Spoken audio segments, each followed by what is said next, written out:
periodista de Diario Expreso, tiene una larga carrera en la prensa ecuatoriana. Martín, bienvenido. Quisiéramos conocer de primera mano qué es lo que ha venido sucediendo en Diario Expreso, en su entorno y cuál es la situación actual. Hola, Gustavo, buenos días, un saludo. Bueno, lo que acaba de suceder con Roberto es em, el colofón de una historia bastante larga, tal vez más larga de lo que se ve en la superficie. Ya es desde hace algún tiempo, quizás más de un año, en que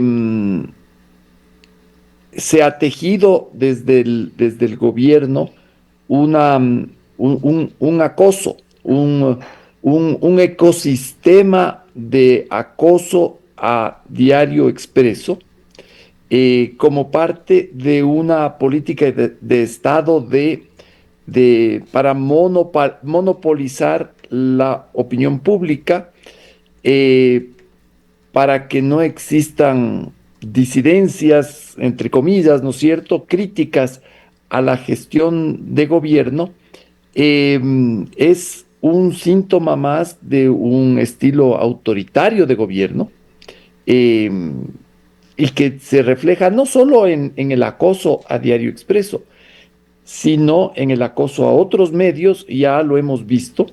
Ejemplos hay algunos, o sea, eh, podríamos detenernos en eso, pero que consiste en acoso a otros medios, en la compra de medios con fondos reservados para multiplicar, amplificar la versión oficial de los hechos, con el pago, la contratación de influencers, de troles, de todo un sistema de granjas de troles en redes sociales, que lo que hacen es amedrentar a los periodistas, amedrentar a las voces críticas, porque ya en este ecosistema ya no solamente los periodistas hacen opinión, sino que hacen opinión los ciudadanos. Entonces, una serie de mecanismos que hay en redes sociales donde se desarrolla gran parte de la conversación nacional. Y entre esos mecanismos están estas granjas de troles, que agreden, que insultan y que amedrentan, digamos, cuyo propósito es amedrentar a quienes tienen una voz crítica, quienes no comparten, quienes no piensan igual que los que tienen en su poder el gobierno. Entonces, lo de Roberto es simplemente eso, es quizás ya en el caso de Diario Expreso el colofón de una larga presión. Lo habíamos dicho públicamente en nuestro programa Politizados. eh, Abiertamente el Diario Expreso lo había dicho. Había un pedido de sectores del gobierno para que se separe del diario a Roberto, a mi persona y al presidente del Consejo Editorial, que es el señor Eduardo Carmignani. El Diario Expreso ha resistido a este acoso de forma, yo diría que heroica. Es un diario terriblemente golpeado desde lo financiero, no solo porque se ha logrado ahuyentar a cualquier empresa que quiera poner publicidad en el diario, sino por la serie de acciones judiciales que se han hecho en contra del diario, que se han intentado hacer contra el diario, que no han tenido éxito, pero que sin embargo han significado unos gastos gigantescos en abogados, Martín, en tiempo, etcétera. un tema muy importante es el de tener claro el panorama. No todos nuestros oyentes, no todos los ecuatorianos nos enteramos del día a día, de lo que sucede en un caso tan delicado como el de Diario Expreso, pero yo quisiera centrarme en general en la prensa escrita nacional. prensa que sigue teniendo un peso específico muy importante en el mundo, sobre todo en el tema de opinión. ¿Cuál es el estado de situación de la prensa escrita ecuatoriana? Con sus derivaciones, por supuesto, cada medio ha incluido también sus sistemas informativos en las redes sociales, en ese otro gran ecosistema digital. Pero es importante partir de este punto. ¿Qué pasa con los periódicos ecuatorianos, con este sector de la prensa que histórica y tradicionalmente ha sido el punto en el que se concentra el peso específico de la opinión nacional? Gustavo, yo creo que la situación es desoladora. Eh, Vamos viendo simplemente si revisamos qué es lo que está pasando o qué es lo que ha pasado con los diarios nacionales, la situación es desoladora. Mira, Diario El Comercio de Quito ya prácticamente no existe, es una operación que se reduce a temas digitales, que está comprado por un señor que hace negocios con los estados, que fue una operación que se consumó durante el gobierno de Rafael Correa, que era digamos que ha sido el gran maestro de este esquema. Em, Quedaba Diario El Universo también.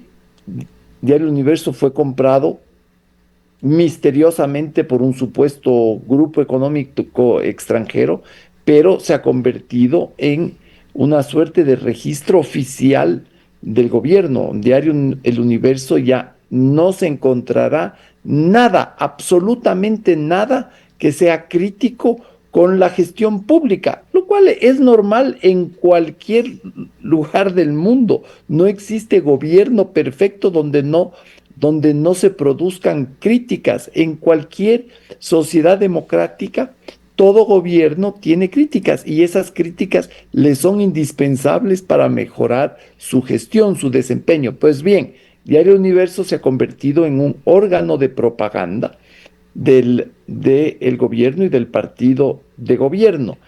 Diario Hoy también ya desapareció en la época del Correato, un- por los mismos motivos por los que ahora están desapareciendo los medios, y queda Diario Expreso. Diario Expreso en repetidas ocasiones, insisto, ha sido comunicado por operadores del gobierno de que tiene que someterse a la línea editorial oficial, o si no, se va a continuar con este proceso de acoso y de aniquilamiento, porque eso es lo que se está buscando en el fondo, es aniquilar a Diario Expreso, Gustavo.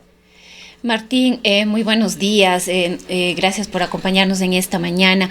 Pues los bloqueos, las vulneraciones a la libertad de expresión no son solamente de ahora, pero efectivamente podemos decir que ese modelo de enfrentamiento directo en el que se rompía periódicos públicamente ha ido cambiando, ha ido evolucionando, y que ahora las estrategias son quizás por debajo de la mesa, con otro tipo de presiones, también con el uso, por supuesto, de la justicia, pero con estas intenciones, además de terminarle asfixiando, ahogando al medio de comunicación para que termine tomando decisiones drásticas. Recordamos, ya pasó con Bonil, con Javier, en Diario El Universo, ahora pasa con Roberto Aguilar, y el pedido sigue alargándose y sigue extendiéndose. Sí, tú lo has dicho perfectamente. En el tiempo del gobierno de Rafael Correa hubo una política súper agresiva contra los medios, súper agresiva contra los periodistas. Habían instituciones creadas para este acoso. Hubo la redacción de una ley diseñada para amedrentar a los periodistas, sobre la base de acciones judiciales, etcétera. Lo que vemos ahora yo creo que es un perfeccionamiento de ese sistema, una- un estilo mucho menos visible, eh, no menos agresivo. En ese tiempo se insultaba públicamente, se hacían cadenas, habían estas sabatinas donde el acoso era evidente, era ante los ojos de todo el mundo, ¿no es cierto? Ahora es una política mucho más soterrada, silenciosa, pero tan efectiva o quizás más efectiva que la que ocurrió en esa época. No nos olvidemos que en esa época siguió habiendo una resistencia de la opinión pública a través de algunos medios de comunicación. Ahora ya eso casi no existe. Y yo creo que lo que ha habido es una estrategia incluso mucho más inteligente que la que hubo ahí, y más, y digo inteligente entre comillas, porque nunca es inteligente aniquilar a la opinión contraria. Siempre es un mal negocio. A la larga es un pésimo negocio, porque eh, las sociedades se resienten de estos procesos tarde o temprano. Ahora yo veo que hay una sociedad bastante em, adormilada frente a esto, en shock, en muchos sentidos, atemorizado ante lo que estamos viviendo, pero tarde o temprano eso se va agotando y y van estallando pequeños episodios que luego se convierten en un problema para los propios gobiernos.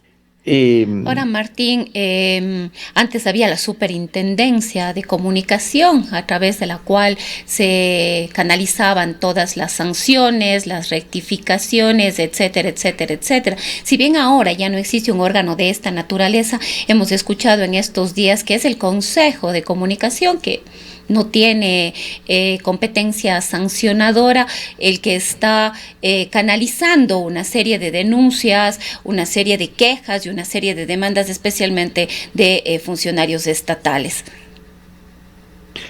Sí, es que yo creo que ya no es necesario una Secretaría de Comunicación o no me acuerdo cómo se llamaba el otro organismo que había en la época de Correa. Ya no es La necesario porque Superintendencia de Telecomunicaciones y a... su- su- Superintendencia de Comunicaciones, Ujú. sí, porque ahora se consiguen los mismos resultados de otra forma, ¿Cuál es de esta otra forma. forma? En este panorama, diríamos, más sutil, más difuso que se vive actualmente, ¿cuáles serían las señales concretas que muestran que el Estado ha pasado de una posición que podría también ser legítima de crítica hacia el hostigamiento estructural contra medios y contra periodistas? O sea, es evidente, todo el sistema de opinión pública, de periodismo, de investigación, está absolutamente debilitado. Hay mensajes incluso del propio presidente. Hace poco se presentó en una radio el presidente Daniel Noboa, luego de la entrevista que Teleamazonas le hizo a Osvaldo Hurtado, y lanzó una amenaza absolutamente velada al Banco Pichincha, que tiene relación con el principal accionista de Teleamazonas, que es el señor Fidelegas. Y hizo saber, ¿no? Hizo saber, entre comillas, nuevamente, diciendo que los buenos rendimientos del banco eran productos de su gobierno y que cómo le iban a pagar con una entrevista así de crítica al expresidente Osvaldo Hurtado. Todo esto va terminando en el desarrollo de un escenario donde los periodistas ya no van a tener dónde hacer su trabajo. Y cuando digo hacer su trabajo, es el trabajo de periodista, que siempre es independiente, siempre es crítico, porque los aduladores, Gustavo, no son periodistas, son eso, son aduladores y son parte de un sistema, de una estrategia oficial de comunicación. Ahora estamos llenos de aduladores, periodistas que durante el correato fueron víctimas de la persecución del Estado. Ahora los vemos como focas aplaudiendo cualquier cosa y criticando incluso a sus colegas que realizan críticas. El periodismo no es adulador. ¿Cuál es la situación actual No, de Diario Expreso y de su empresa Granasa, Martín? ¿Qué tan sólidos están para soportar, para aguantar los embates? a ver, yo no estoy, yo no estoy en condiciones de hablar a nombre de la empresa.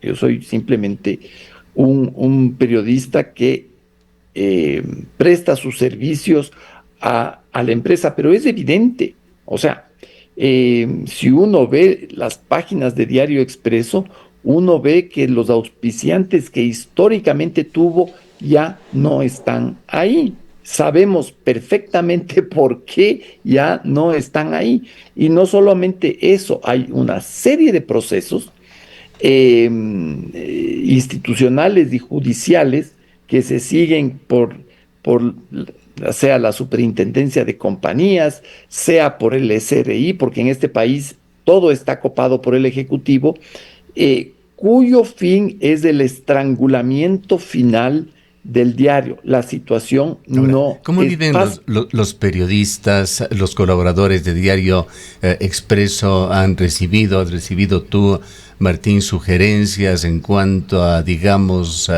moderar el comentario?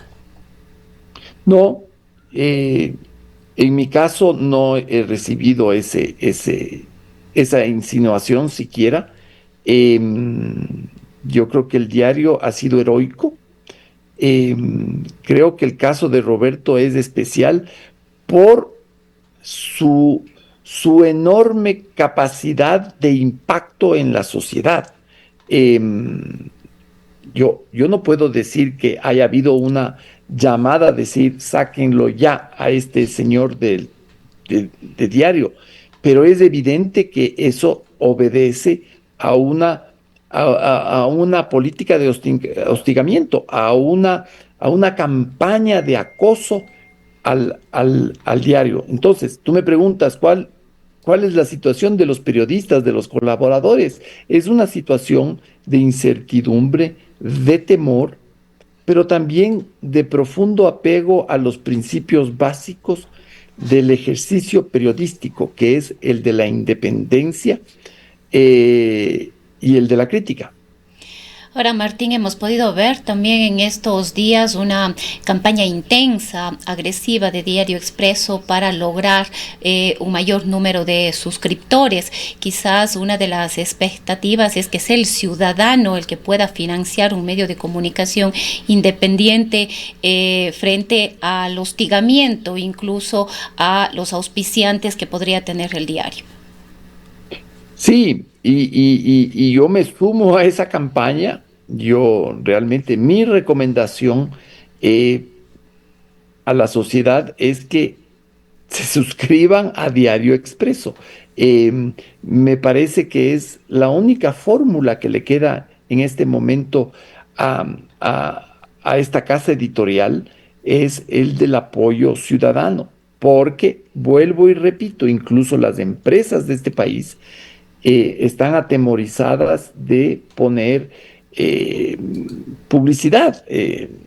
Hace poco yo veía a mi colega Fabricio Vela haciendo un excelente análisis sobre el tema de la pauta publicitaria, de cómo se ejerce el acoso y cómo se menoscaba la libertad de expresión a través de este sistema, porque finalmente, y ustedes lo sabrán, finalmente la forma más limpia, más independiente, más transparente de financiamiento de un medio de comunicación es la publicidad. Y parte de esta agenda oficial por acabar con esa independencia es esta peyorización que ha caído sobre la palabra pauta. Así es. Entonces, los periodistas políticos son Y no hay pauteros. otra posibilidad. Los medios privados no tenemos otra opción. No deberíamos tampoco No tener otra deberíamos. opción que la publicidad. Hay,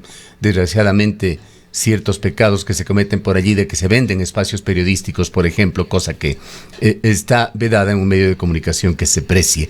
Y estamos justamente aquí en la ciudad de Cuenca viviendo un incidente, diríamos por el momento, entre medios de comunicación, una veintena de medios, entre radios, portales periodísticos que han venido dando su servicio a la municipalidad de Cuenca, con todas las transiciones que se han dado aquí en Cuenca, transiciones de carácter político, han quedado en el limbo, impagos por más de un año, y justamente allí se ha hecho énfasis ante un justo reclamo ante la institución municipal de que sin ingresos oportunos las redacciones se reducen, equipos se precarizan, la autonomía editorial se vuelve mucho más vulnerable frente a presiones políticas o económicas, y esto es lo que el público, el lector, tiene que entender.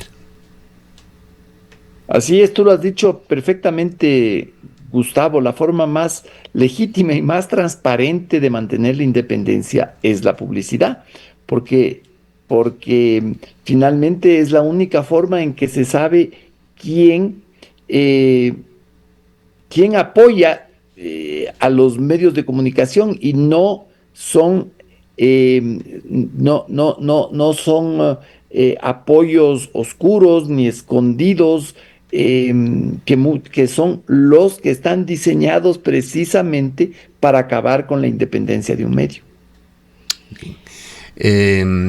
¿Cómo se ve por otra parte el panorama nacional? ¿Qué riesgos enfrentan los medios en cuanto justamente a este tema de la sustentabilidad económica que se va mezclando sutilmente con un instrumento de presión política?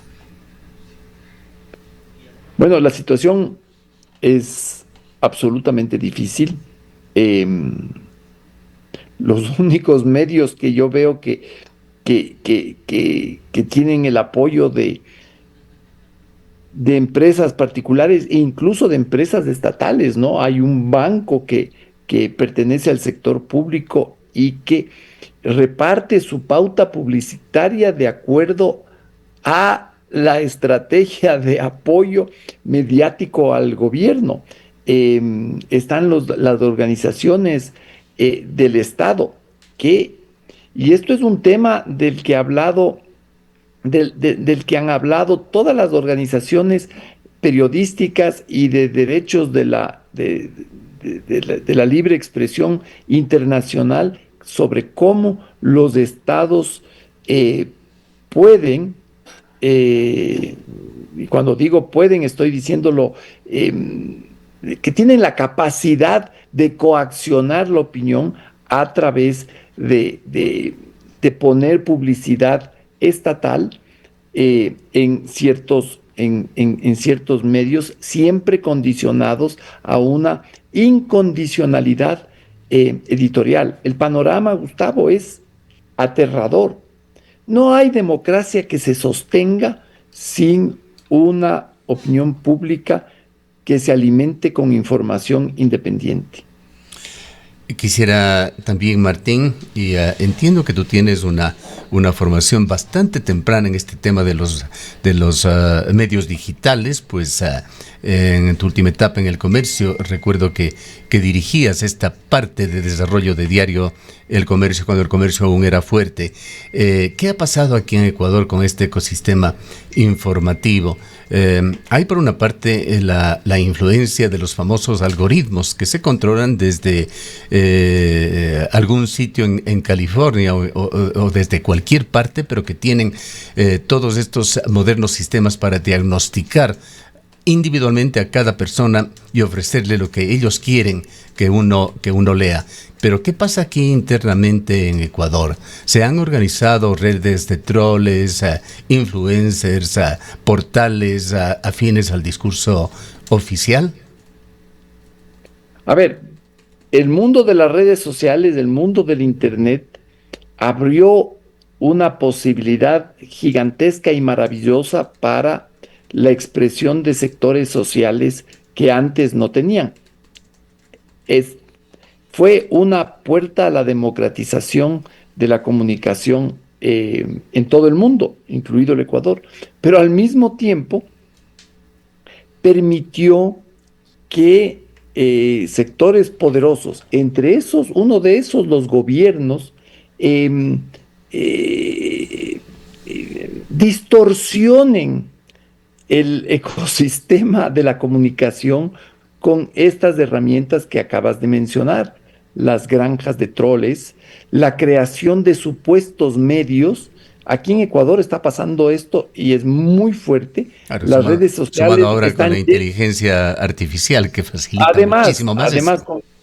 Además con inteligencia artificial. Entonces tú ves, las plataformas de redes sociales están llenas de estas cuentas que no son nada más que nombres de etiquetas que se llaman, qué sé yo, Ecuador Hoy o Ecuador News o etcétera. Son cientos de estos que no son medios, no son nada más que una cuenta de red social manejada por algún operador oficial que trata de amplificar las versiones del gobierno y de aniquilar a quienes se oponen a ella. Y esto no pasa solo en Ecuador, esto, hay que decirlo, ocurre en muchísimos regímenes, y yo creo que estamos viviendo una época en el mundo donde el totalitarismo ha ganado un espacio gigantesco, y eso lo vemos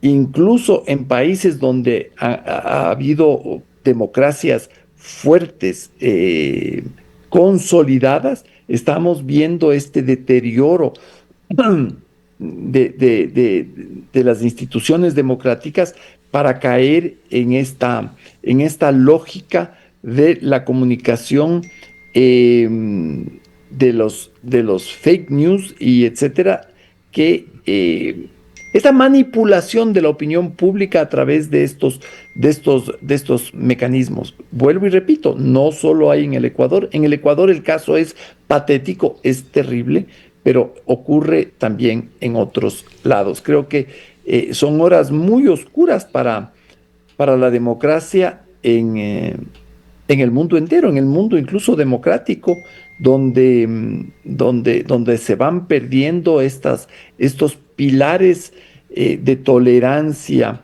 que hicieron de estos países modelos internacionales, ¿no? Sí, perdón por la interrupción, Martín. Desgraciadamente el tiempo siempre es esquivo aquí. Quisiera dejarte con un mensaje a los periodistas, a los medios de comunicación, para que resistan, para que no se sometan a autocensuras obligadas por amenazas directas o indirectas. El país necesita buena información, justamente para fortalecer su sistema democrático, para fortalecer las libertades, y esa es una obligación que no puede perderse, no puede diluirse en los medios de comunicación. Lamentablemente, organizaciones como la CIP, Reporteros Sin Fronteras, ubican ya a Ecuador en sus peores niveles de libertad, y esto se tiene que cambiar aquí en Ecuador. Así es, Gustavo, estoy absolutamente de acuerdo con lo que acabas de decir. La única forma es resistir y seguir haciendo lo que el periodista sabe hacer, obstinadamente, ¿no? Tal vez de forma necia, como se dice. Es la única fórmula, aguantar hasta donde se pueda. Bien, muchísimas gracias por haber estado con nosotros, Martín. Nuestra solidaridad con estas situaciones de acoso para ti, para Roberto Aguilar y estos periodistas de Diario Expreso que han recibido, y entendemos están recibiendo, una serie de presiones. Gracias por haber estado con nosotros. Muchas gracias a ti, Gustavo. Declaraciones del licenciado Martín Pallares. Él es periodista, analista, columnista de Diario Expreso y productor también del podcast Politizados. Son las 8:08. Dicen que tu casa no es solo un lugar, es un sentimiento.